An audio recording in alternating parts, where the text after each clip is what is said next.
Another day, another basketball stories na naman ang pagkukwentuhan natin.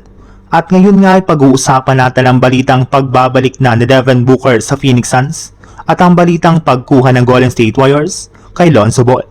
Tinry nga po sana ng Phoenix Suns na makapag-comeback sa kanilang game kanina laban sa Philadelphia 76ers nang magkaroon sila ng scoring run sa huling mga minuto ng fourth quarter sa pangunguna ni Dillon Brooks na nagtala dito ng 28 points.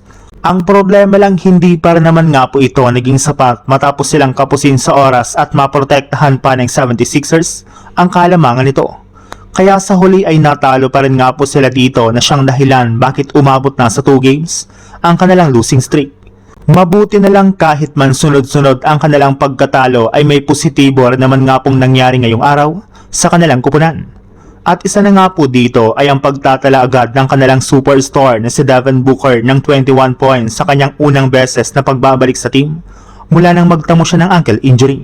Kahit man nga po kitang-kita na nag-struggle ito sa kanyang shooting ay wala na rin naman nga po itong masyadong nararamdaman. Since kailangan na lang naman nga po nito na makuha niyang muli ang kanyang rhythm ay sigurado nga po na magbabalik ng lakas ng Phoenix Suns.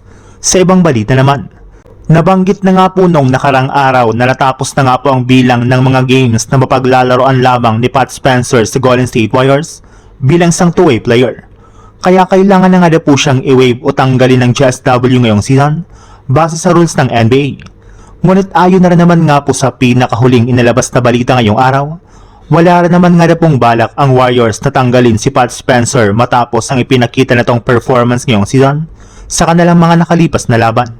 Balak na lang naman nga po nilang i-convert ang kanyang two-way contract sa isang standard regular contract para makapaglaro pa ito sa mga susunod nilang games.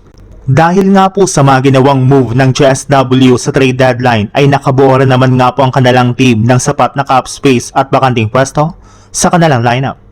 Ito na nga po ang mismong dahilan bakit nakapaglaro pa siya sa kanilang game kanina laban sa Los Angeles Lakers.